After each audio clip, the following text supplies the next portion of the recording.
Good evening, everyone. Thanks so much for being here. It's nice to see some familiar faces.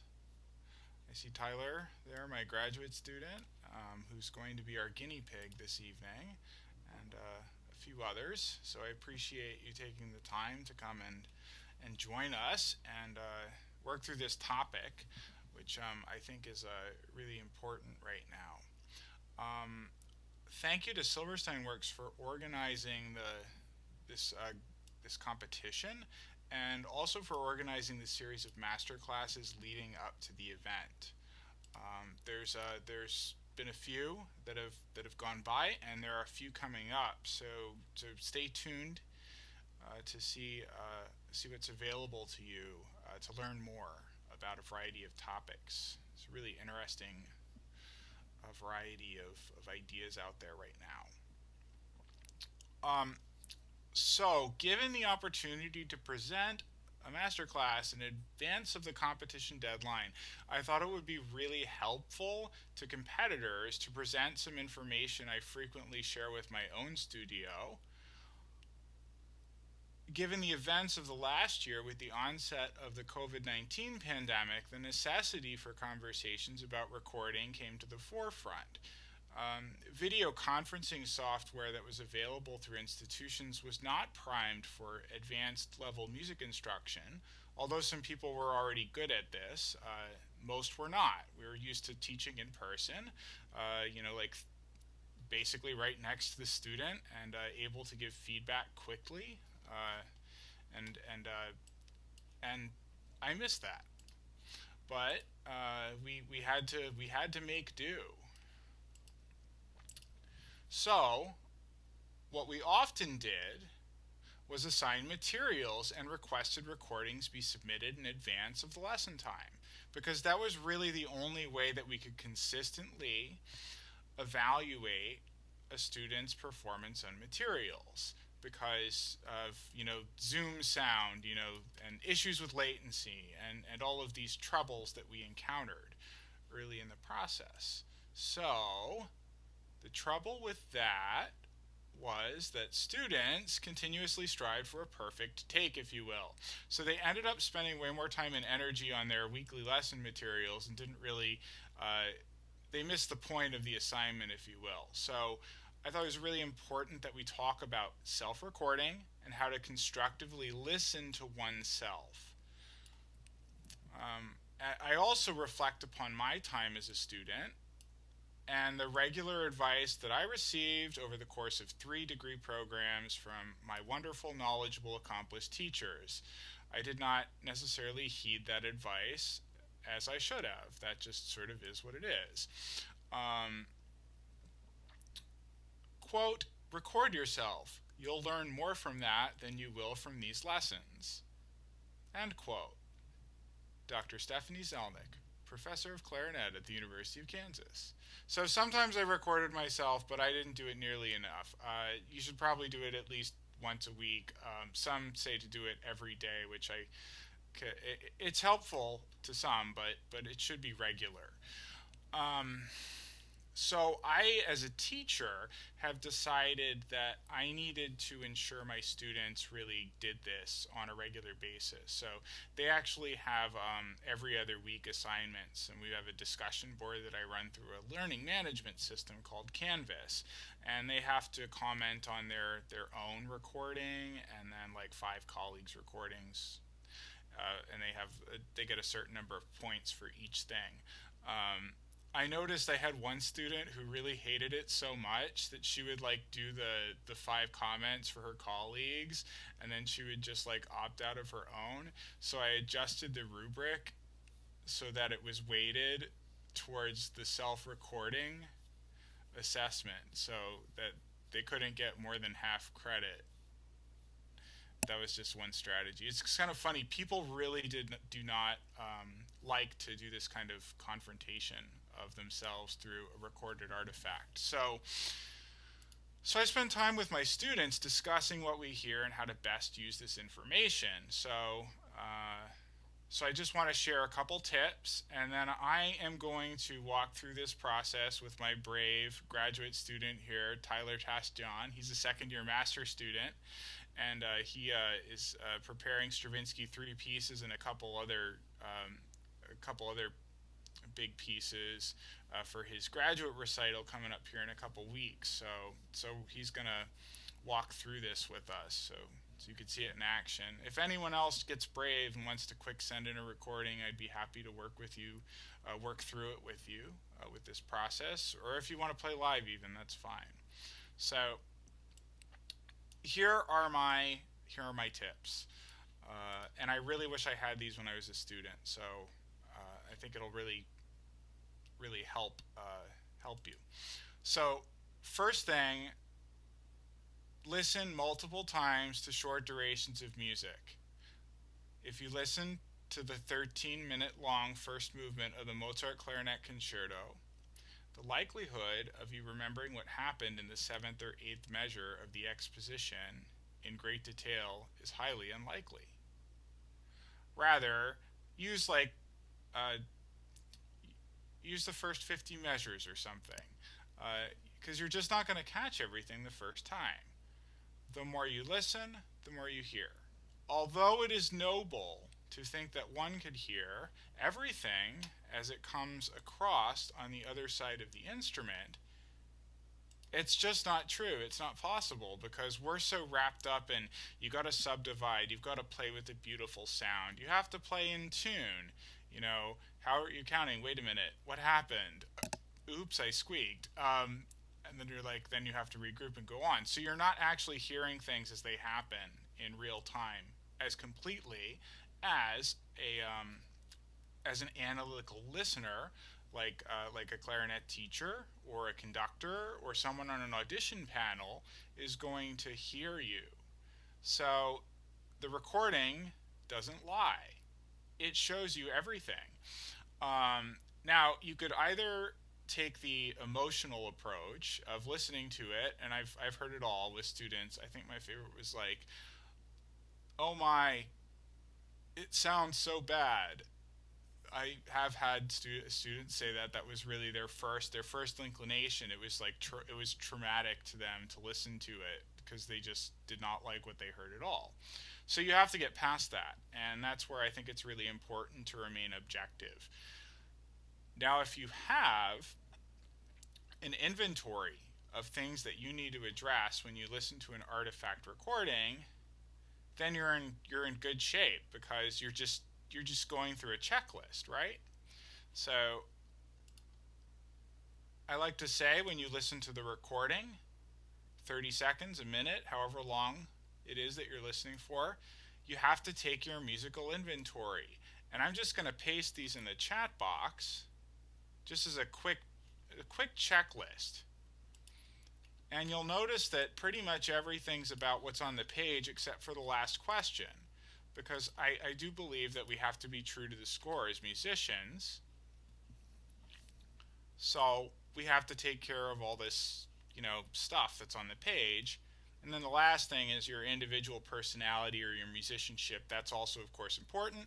Otherwise, we could all just give up and, Harold Wright got it right, and we'll just listen to that forever, right? So everybody's got a personality or a voice in their music. So, but I do put that as number 7 on purpose. Are you convinced of the performance? Is your message coming through? I think this is really important as well, but everything else has got to take place first.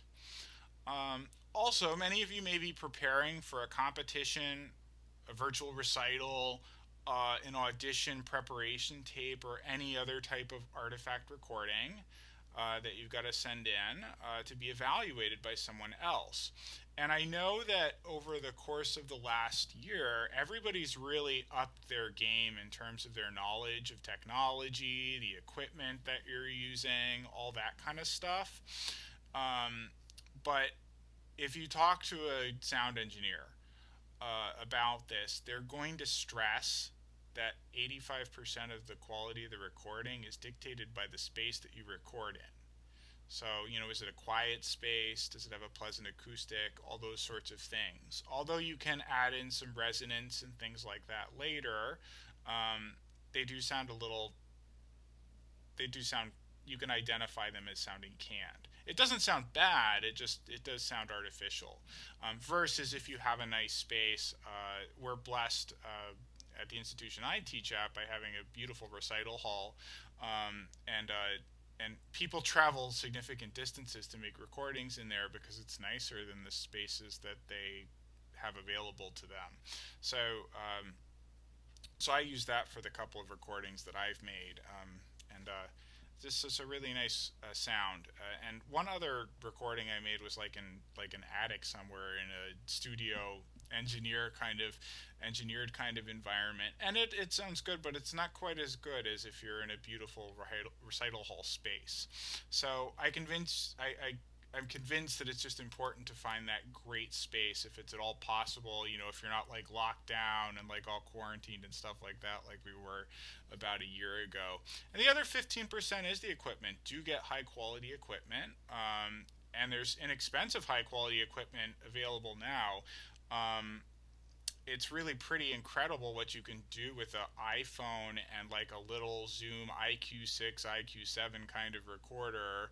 I know Shure makes them.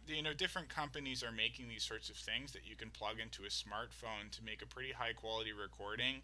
I've made recordings that I've used to audition for a festival and conference and convention appearances that were successful using just my phone and a little microphone like that in my living room. So it's certainly something that we could be happy about. I remember when I was a student and I had to carry around the big giant tuner and then like the metronome, and then I had a microphone that attached to a mini disc recorder, which I then plugged into the wall, and then to get it onto a CD, I had to. It was. I am so happy that we have convenient, easy, high quality things available now. And I know people used to have to do like things with reel-to-reel tape, and that must have really been a drag. So that's all the kind of blurb and background information. Before I get into working with my students, I saw Jess Ryan. She's one of my undergraduate students. It sounded like she wasn't going to be able to make it, but she actually did. So that's good news to see her here. But are there any questions or follow up kinds of things that anyone has? You're welcome to just dump them in the chat box, or you can unmute yourself and ask the question in person. Either way.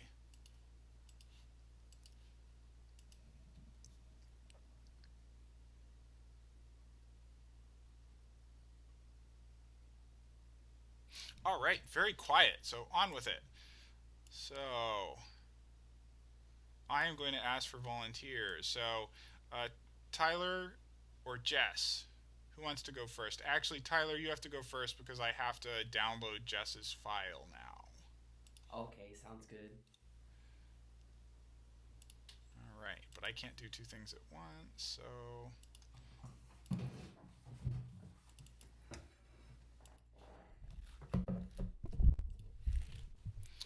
Tyler is working on the Stravinsky three pieces, as I said, and he's actually not going to play them. We're going to listen to his recording. I actually think this might be the most terrifying thing that I've ever asked a student to do.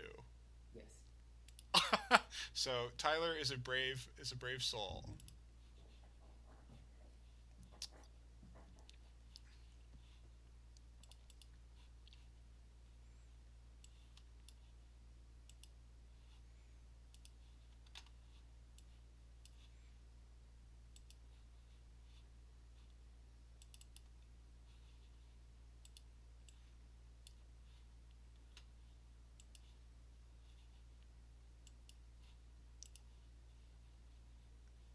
All right,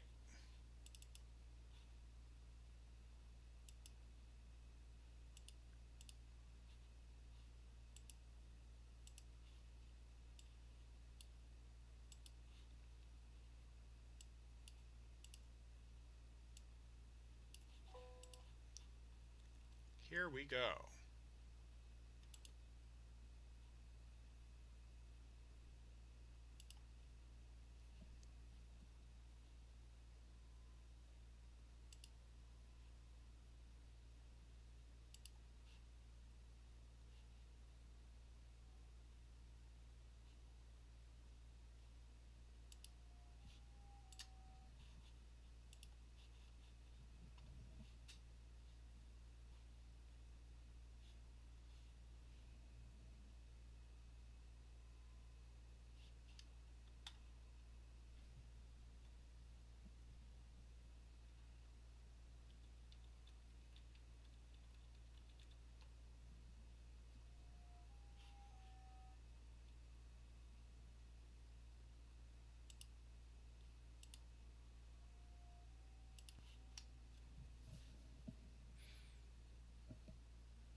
right, Tyler.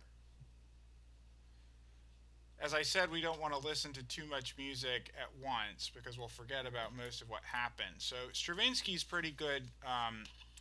The structure, because the movements are fairly short, it works pretty well to go one movement at a time. So let's walk through this process together.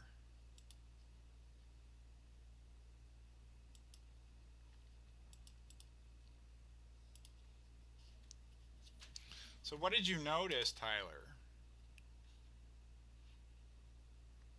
If you're taking your inventory, was everything in place as you expected in terms of notes, rhythms, dynamics, tempo, sound quality, and articulation?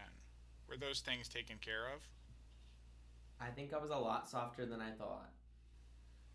Yeah, some of that was my settings were there was something wrong at first with Oh, my settings, but I thought it was a little bit on the soft side too.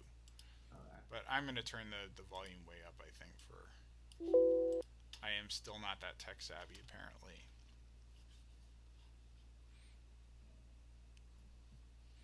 But other than volume, because that could be a technology thing, do we have like notes, rhythms, dynamics, tempo? Is everything on the page? Do you think it's accounted for?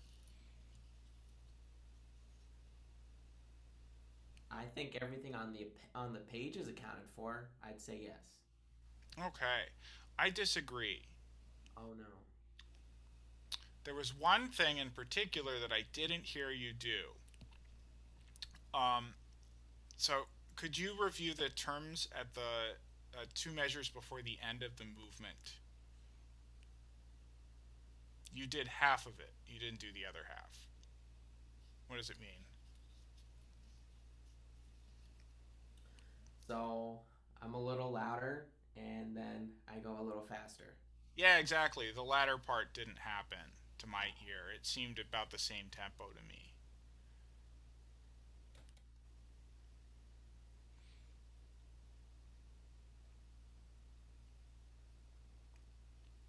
Otherwise, I think we were in pretty good shape in terms of the other stuff that was on the page, so to say. So now that last piece of the puzzle comes into the equation, which is the question: is are you convinced of the performance?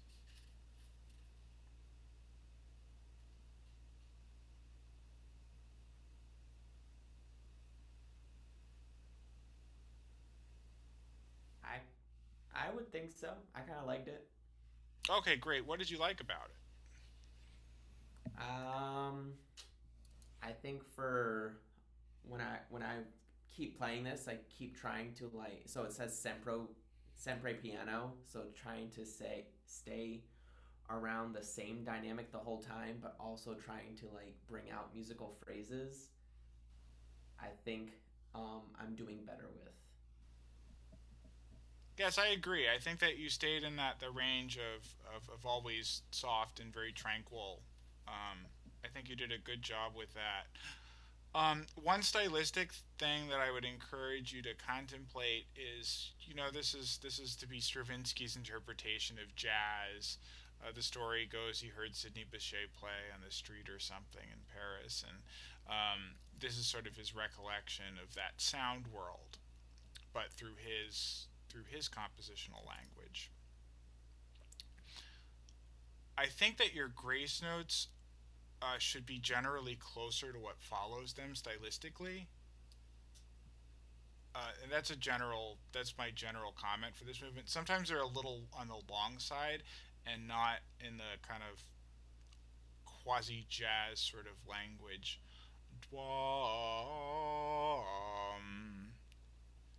Rather, sometimes it's like they're maybe a little bit too long, and I am splitting at hairs here. Okay.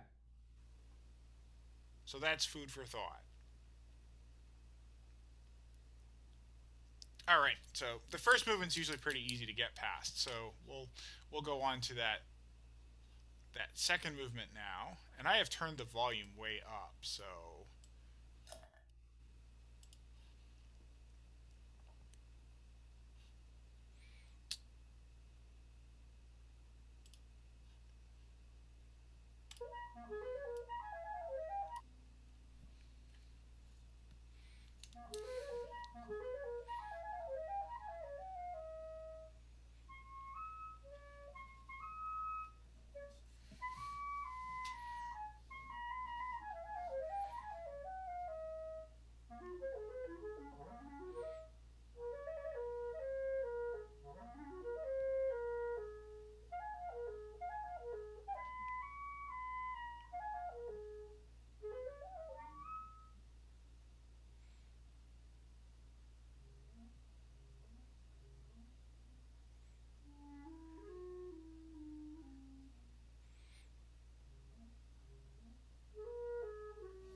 All right, Tyler, what do you think? I like my middle section. I liked how spooky it was. It was quite contrasting, yes. I liked it. Good work. But in terms of your inventory, My inventory. yeah, were all notes accounted for? All notes were not accounted for. Yeah, there were some kind of missing ones, I think. And that's something that I would definitely circle or point out that something was missing so that I would go back and review that very slowly. That's my recommendation to you.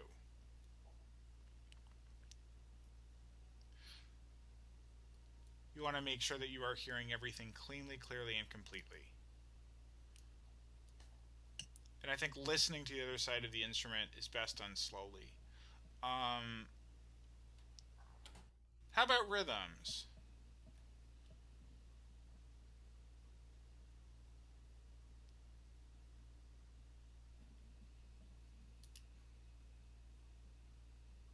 I think they were there. I think so too. There were a couple little fluctuations or things like that, but that was for different reasons. Okay. Dynamics? I would say yes. Yeah, most of them. I think that exaggeration we could do a bit more, especially towards the end. Um, two breaths from the end where it's mezzo forte. I think Oh, okay. you could open up more there. That would also make the altissimo to encourage you to blow through a little more,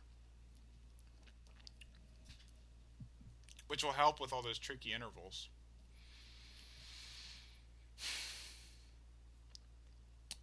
I think you could stretch the floor of your dynamic palette a little bit more, so where it's marked pianissimo. Um, don't be afraid to not be heard, if you will. Like Oh, be awesome. very, very, very soft there.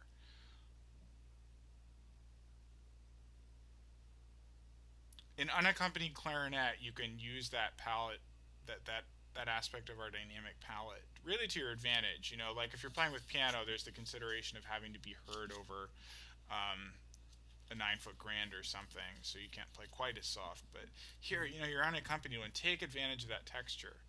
How did you feel about tempo? I know it's supposed to go faster, so I need to push myself to faster. Yeah, I think that you could be a little bit livelier, not at the expense of cleanliness and clarity, though. Mhm. How about sound quality?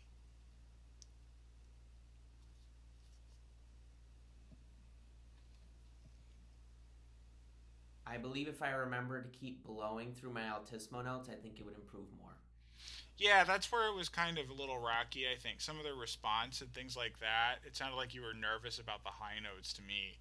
Um, especially like that first fermata that we have before it goes into the walking bass Hmm. section.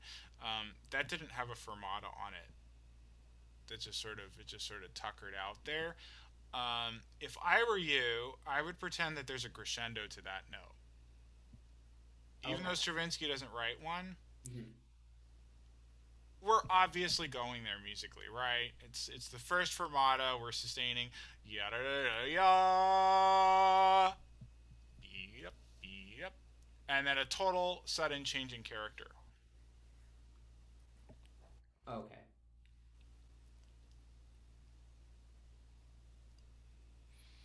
Articulation. I noticed in the recording that on the last note, I believe I articulated my high G's, and I don't mean to.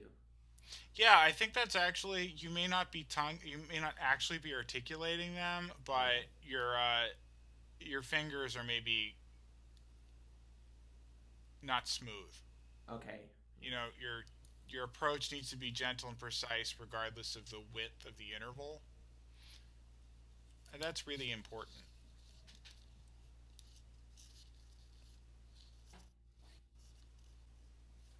And I know we've been through this for fingerings and stuff like that. So, in regard to articulation, a couple of them I'm not hearing, or I'm not hearing them in a way that they really stick out, if you will. It's all sort of a little too similar. When there are accents, there aren't a whole lot of them, are they? Like, where do accents occur, Tyler? The first one happens if you're looking at the music. It's line 3 on an E flat. Right. Where's the second one? That is The next movement. oh So that accent is a big deal. You know, you really want to bring that out. And you did something there, but I think you could do a lot more. okay. Especially, I think this recording was on the raw side. It was probably closer up in terms of how far away from you the microphone was.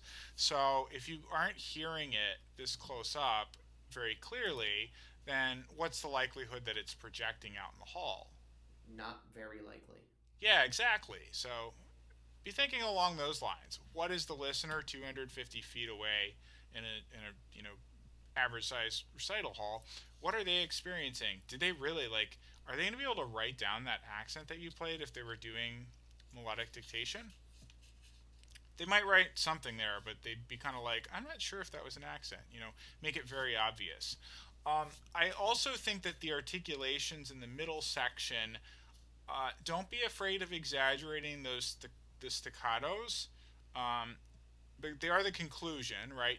Doodle, doodle. It's a drier, I think, sort of end, less resonant, believe it or not.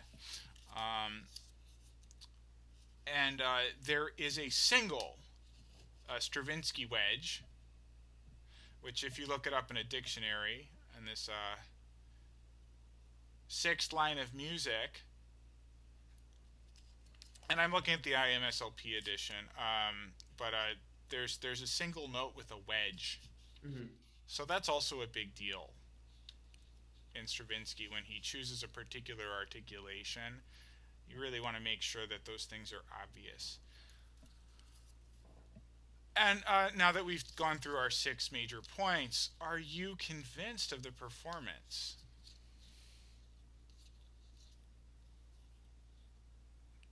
Could I do a better one? Yes, but if that's what I had, I wouldn't be too upset. Okay, good. Yeah, I think it's pretty solid, for a live performance. If that was a live performance, I would be like, good job. But I think that we could get a little bit more out of it from you, so to say. My question is, what are you looking to convey here with this music? Like, what is it an image of? So we've already said that it's like Stravinsky's impressions of jazz, or it was inspired by him hearing Sidney Bechet. So what was this? What was this person like probably playing? Well, depending on the time, Sidney Bechet was probably on soprano sax when Stravinsky heard him, but it could have also been clarinet, but Yeah, but more probably Albert system. You know, with fewer true. keys, right? But what kind of music was he playing? What do you think that would have sounded like? I know he was a big Dixieland player. Right. So is this like Small and Pretty? No. No, it's kind of wide and wild, right? Yeah. So I think you could just be way more aggressive. It says mezzo forte, but you know, it's like a riff. It's just sort of tossed off. This first thing. Could you just like play the first line? Do you have your clarinet handy? Yes.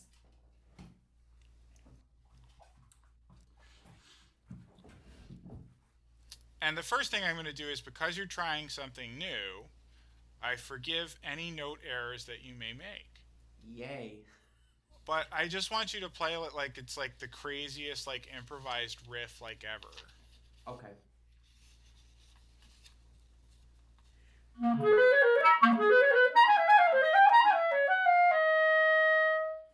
And careful about the last two notes. Yeah, da da da da da. You're slowing there. See, it's Oh, 16th equals 16th, so it's right? the same. Yeah, Yeah. it's not triplet and two sixteenths. Uh, it's just a grouping of two.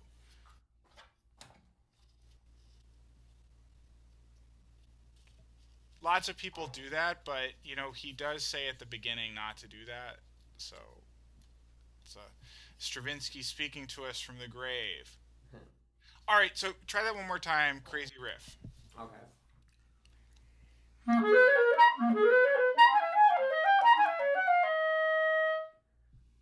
So I like the way you started, but could you keep the energy going to the quarter note? Okay.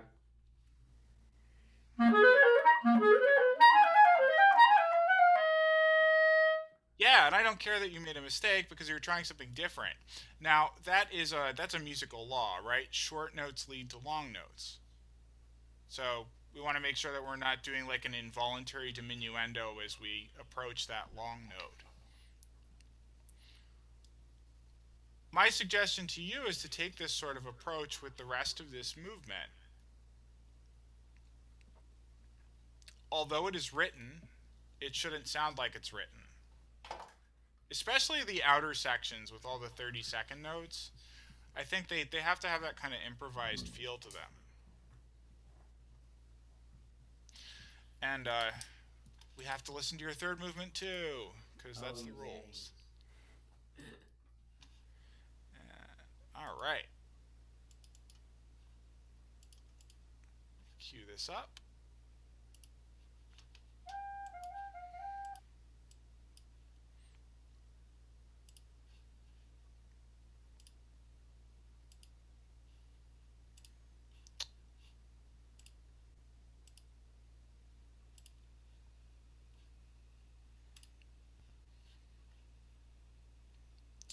Here we go, movement 3.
All right, I didn't listen to these in advance, so I didn't had no idea what I was going to hear.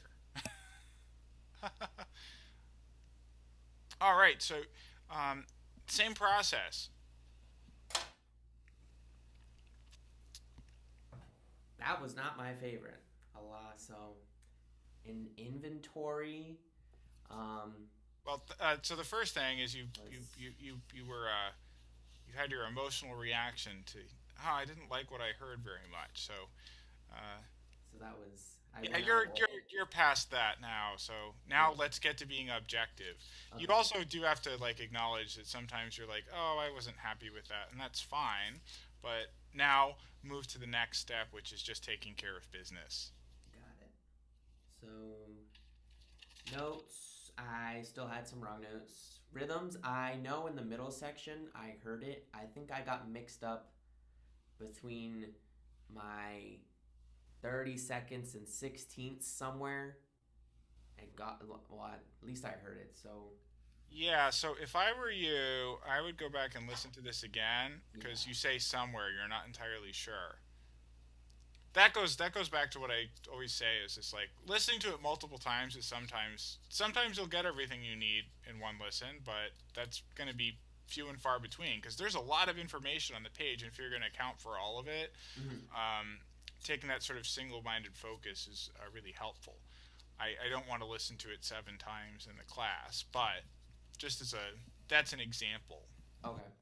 of why it's really important to do that. It's like I messed up a rhythm and I'm not exactly sure where that was. So, but on a subsequent listening, you could catch it, mark it right away, even go as far as to stop the recording to take care of it before resuming.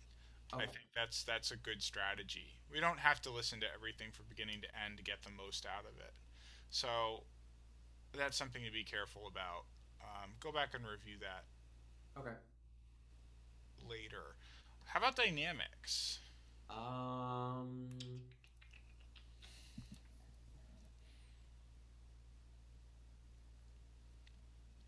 if I was trying to do them, I think I'm pretty sure I need to do more of them.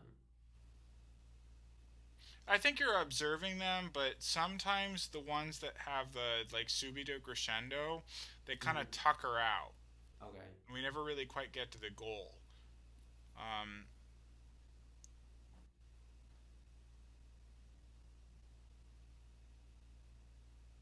so just making sure that every one of these things where he says suddenly somewhat less than crescendo is very obviously less. Okay. It's almost his way of saying subito piano, but I don't know why he didn't just do that.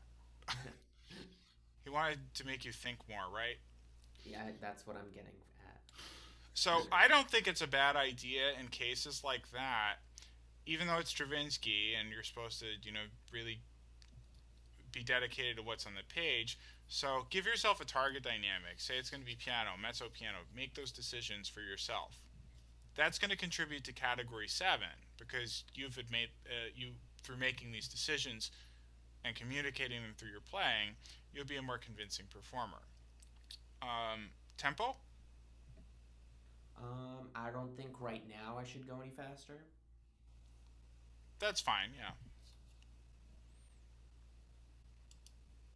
but I don't think it was awfully slow. So No, I think we're in the ballpark. I'd have to check. I don't have perfect click. I know some people do, but eighth note equals 160 isn't really.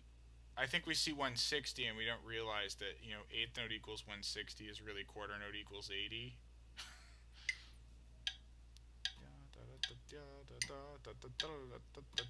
So you're a little bit on the relaxed side. So um, you could work it up just a little bit further after you solve other issues.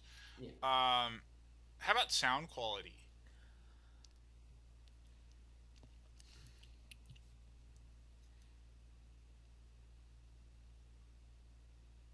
I think okay, except for those. Well, we talked about it before. Those leaps into the long B at the top of the second page. I'm getting that weird squawk sound. Yes. Now Yeah. I think that's a matter of voicing thing, though. Yeah. So let's quick check on that one while we're working on it. So, um, a lot of people squawk at that place, and it's those the intervals are just they're quite tricky to get the voicing just right. And it's not just a matter of keeping everything the same. We do have to voice here. Hmm. Could you play the long B? Let's say the first one, the one that's after the G sharp. I mean, they're all the same, of course, but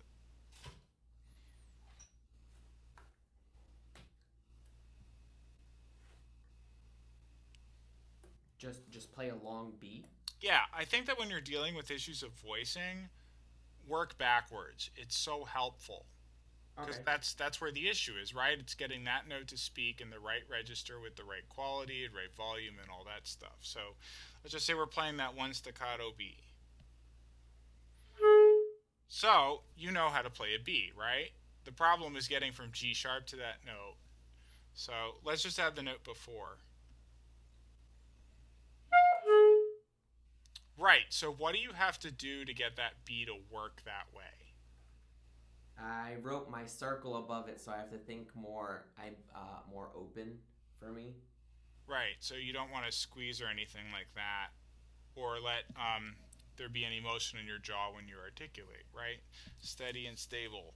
Um, let's start at the beginning of the measure now. So,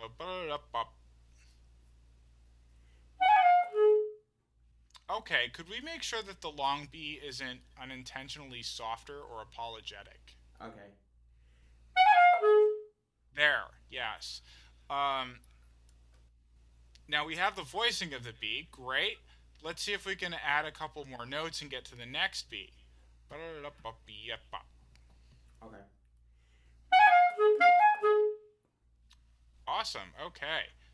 So the next squawky B issue is where we're going from B to B, and then back. So give that another stab.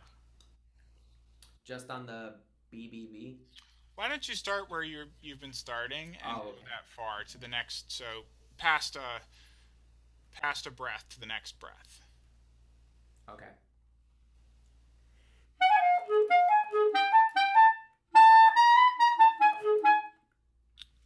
Could you make sure that that last long B is not so much softer than the ones that surround it? Okay. I'm being picky, but you can do it. Okay.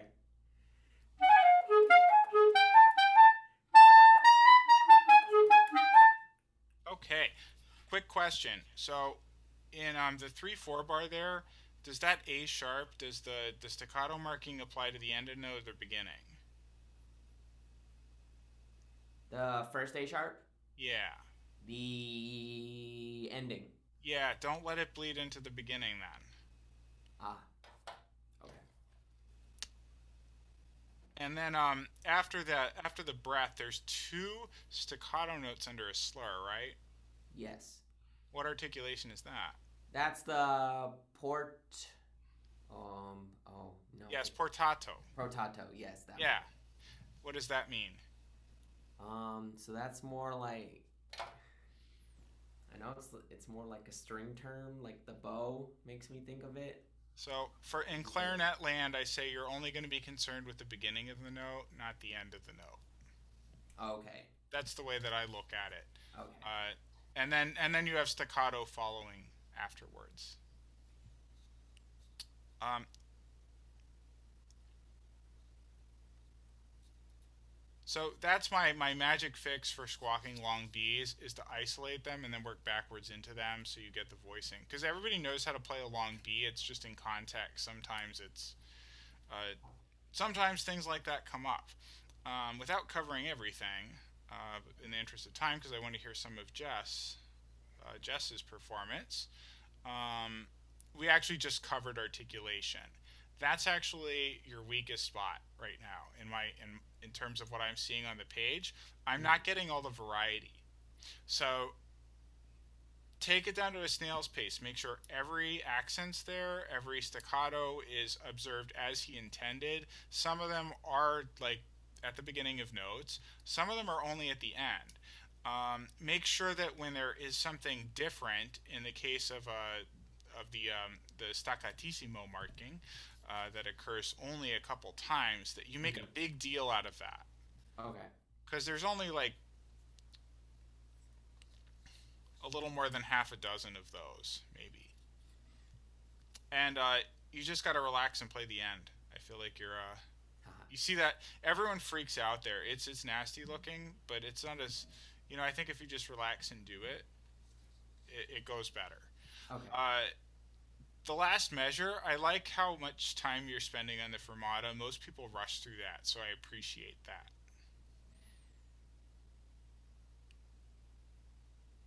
Okay. So good for you. I think you're taking the humorous approach to ending it. So thank you, Tyler. Thanks, Dr. Nichols. Thank you for participating.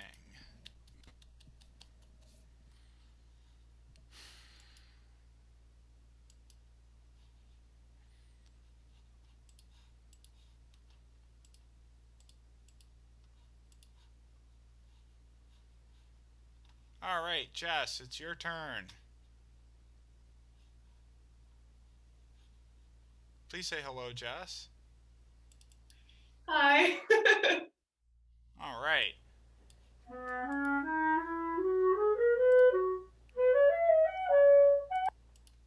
Okay, just getting that file queued up here. So, Jess is a contrast to Tyler. She is a second semester music education and applied major. So she's actually a sophomore at the University of Delaware, but she saw the light and she had to be a musician. So we got started in September in a new major. So this is actually the first time I'm hearing her play this music because we haven't worked on it yet in a lesson. So this should be really enlightening and helpful.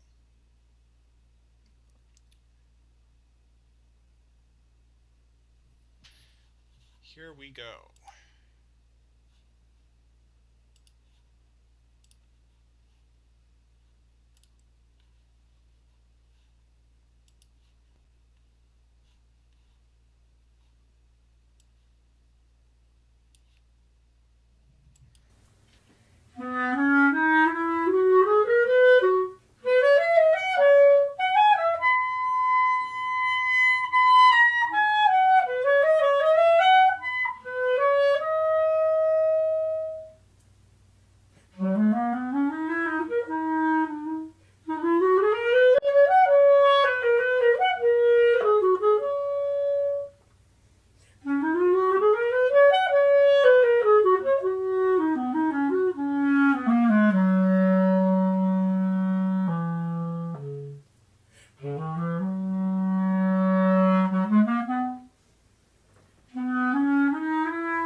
All right.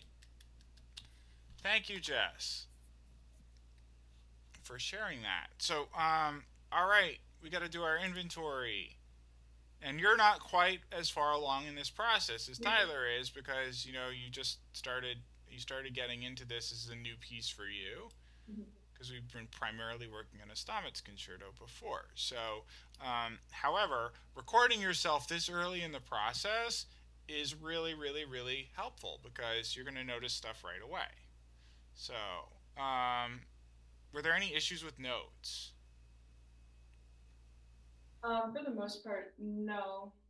Um, yeah, just at the end, a little bit. The C sharp at the very end kind of squeaks a little bit, but other than that, I think we're Yeah, good. three before the 4/4. 1, 2, 3.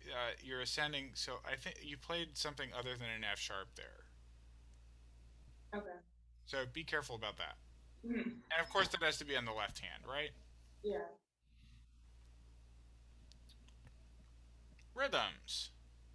Rhythms, they were okay. Some of the rests I was holding too long. Um, specifically like some of the shorter rests, so like 16, in like 18, and then some of the eighth note rests I was holding too long.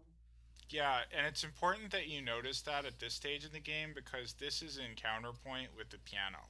Mhm. So if you get in the habit of playing rests inaccurately, your first rehearsal with the pianist will be difficult. So um, I think it's really helpful to know what the pianist is playing at any given time. So, before you give away that score to the collaborative pianist, make sure that you have a copy of it to reference in your study and preparation. That's so important.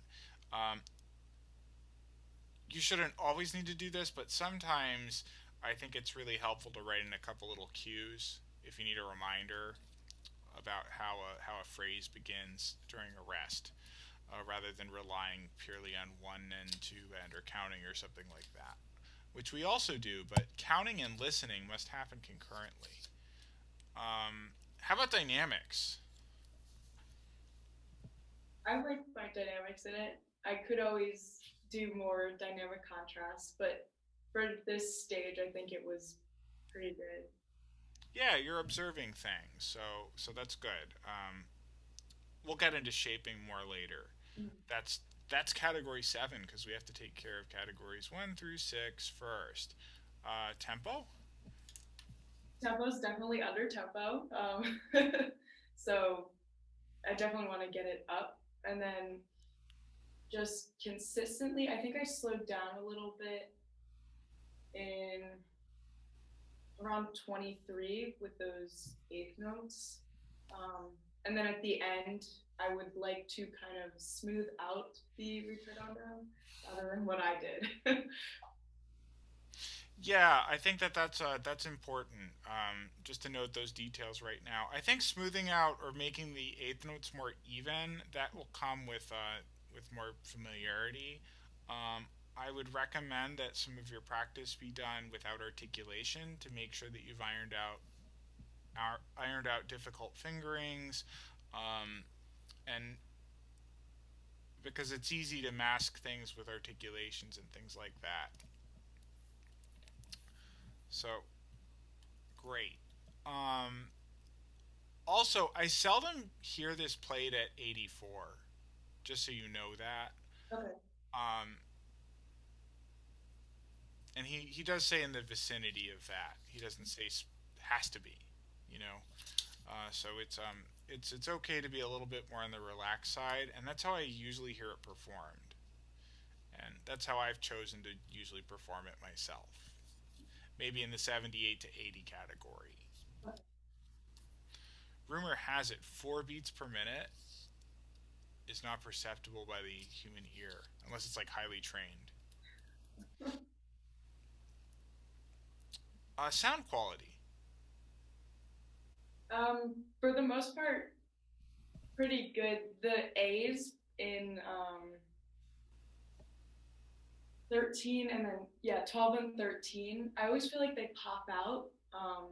And I don't really know how to fix those. And then the C sharp at the very end with the fermata, always, I get the overtone a little bit, so I want to fix that. But other than that, I think my tone quality was pretty good. Yeah, absolutely. I think pretty. That's a fair assessment. I think it's a good basic sound. There's a couple places in tricky clarinet notes. I would say the two that you identify, the A's. Um, that note in the clarion register of our instrument is always kind of on the tricky side. So there's a couple strategies for that particular pitch that you might find helpful. Um, One of them is to play the interval very, very slowly and be mindful of your hand position and the direction of your air or the direction of your wind. Do you have a clarinet handy? Yes, I do. Okay. Could So, you play actually? I would just like you to play the E to the A intervals. Treat them as maybe half notes in the tempo that you're playing. So if you're going dum da dee da, that would be like dee da dee.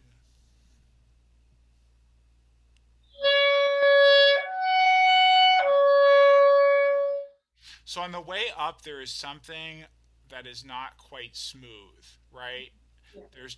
There's something that's changing just a little bit when we get from E to A. So that's what's showing up in your recording too, and that's one of the really important things about recording ourselves is you might not have noticed that if you hadn't listened back to a reference recording. You might have just like chosen some different battle, but you heard it, so it bothers you, Yeah. and it happens twice, so it's worth fixing, right? Mhm. Could you try it double lip for me? Yeah.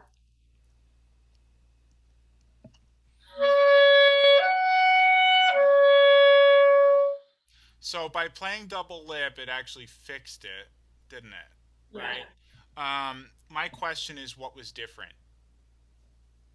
kept my air confident that time. Yeah, you're afraid of the wide intervals, so you stop using your wind. So, easy solution. Let's take Finzi's musical marking of the crescendo, which stops right before the interval where you really need it, and and maybe just extend it so it goes to the long note. Also, again, short notes lead to long notes. It's a law of music, really. So also, I'm not sure that, I don't know what Finzi's manuscript looked like. I haven't seen it. So often this stuff that's on the printed page, it's some typesetter that works at a firm and they're copying things and they make them look nice. They don't necessarily know anything about music. So it's okay to edit these things to get across what you ultimately are going to be trying to convey when you get to category number 7. Are you convinced of the performance? Okay, so now you did half notes rather than go right to eighth notes. Could you do quarter notes? Let's stay double lip once more.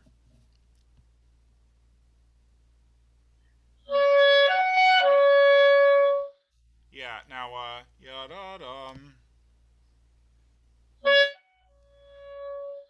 All right, why don't you get into it from the beginning of the ya da da da da da da ya da di ya da, etc.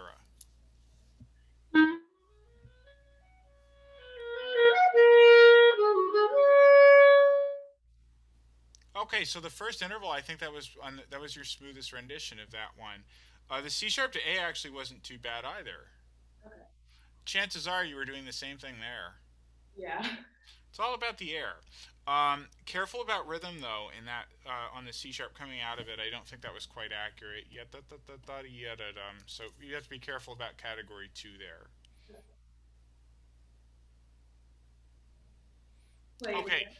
So Or no, that's I just wanted to call that out. There's your solution.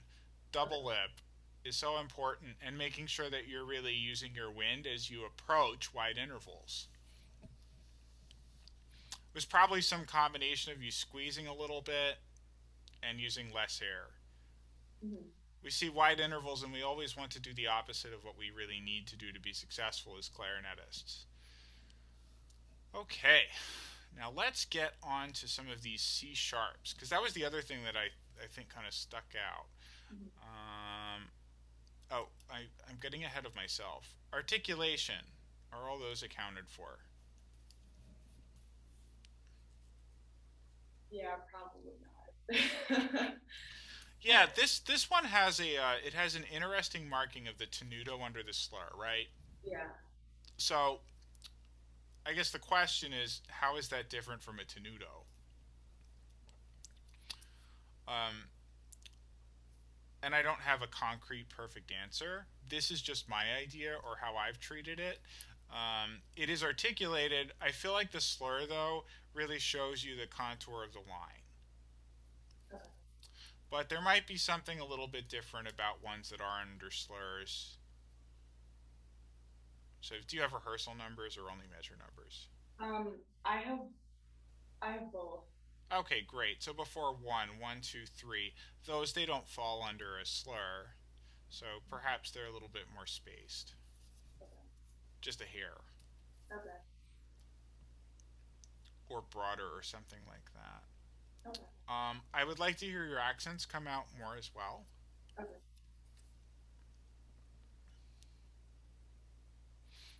I did like the way that you were approaching the tenutos, the third bar of number 2. Thank you. Those were coming out nicely to me. So okay, sorry, I wanted to make sure we covered those things in your inventory. And if you listen to this 6 or 7 times, I think you would catch a lot more of these little details. It's interesting. It only takes a minute to make the recording, but then to really use the recording to show you everything that you could get from it takes a little bit longer. So, in regard to the altissimo notes and smoothing those out, especially going to C sharp, this is tricky because we are crossing from the clarion register into the altissimo. And we got to do it quickly in one instance and then come right back down. So I'm going to show you a quick trick. I know we've been doing a lot of overtones and things like that, or practicing squeaking.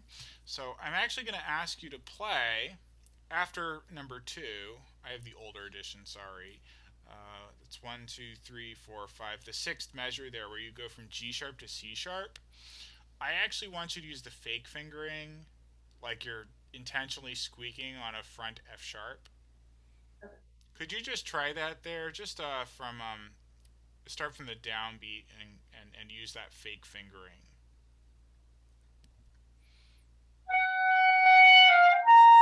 Like that one? Yes, exactly. Okay. You did exactly what I thought you would do, which Okay. is that you the interval wasn't smooth, but I think it was wind oriented, right? We get so stuck on our fingers that we forget that the wind is really like 99% of everything. So make sure you just blow through that interval. There's a reason why we don't use this fingering except in exceptional circumstances, but it can show us when we're doing something as simple as just not using our wind or supporting consistently. Try it again. Oh, sorry. Okay. With the fake fingering and use your air. Yes, there we go. Okay, use the right fingering now. There you go, fixed. It's not entirely that simple because you have to then cross the break on the way down, but your issue is getting that note to speak Yeah. the way you want it to, with the color that you're looking for and all that. So, the ritardando molto. I actually think that it's probably a similar issue. We're kind of afraid of it. I actually like to delay the diminuendo on that one, so really treat it as an arrival. So da da dee da da dee da dee da da da dee. My vocal range is not wide, so I'm just kind of making up sounds, right? Could you go ahead and try that last phraselet before three with the pickup? So, and of course, play an F sharp this time. Oh, yes. Okay.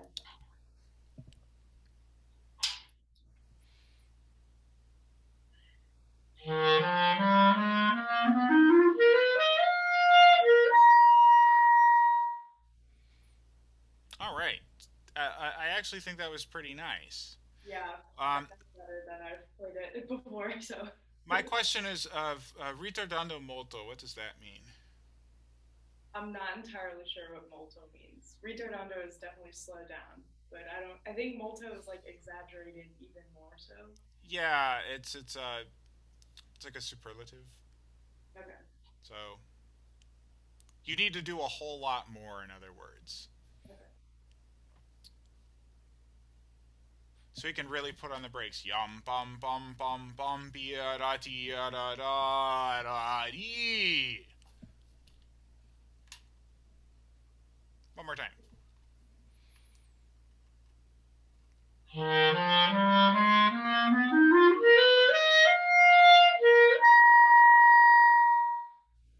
Yeah, and how long is a fermata to be held for? At least one and a half. Right. So, and that includes, you have to account for the ritardando molto when you think about that. That's my opinion. So,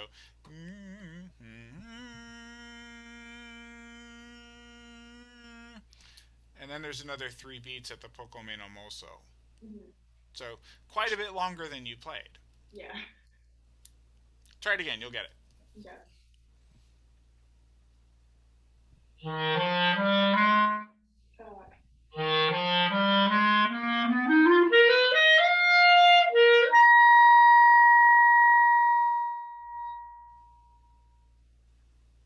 Yeah, there we go. You're on the right track now, Jess. Good. Okay, good work on this. So we haven't really gotten to the "Are you convinced of the performance yet" thing because we had to take care of our 6 other points first. So we will get there though. The next thing is to shape more.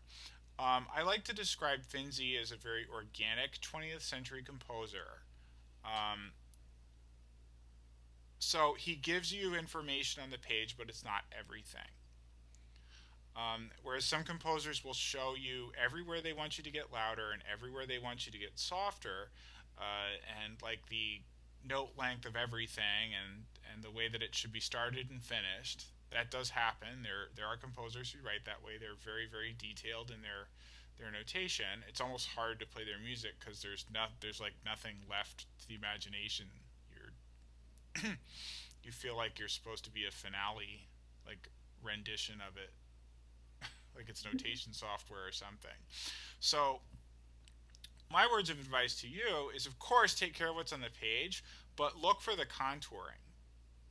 I would describe it almost as like Bachian in a way. There's a lot of counterpoint here, right? So we can get stronger with the ascent and then taper a little with the descent.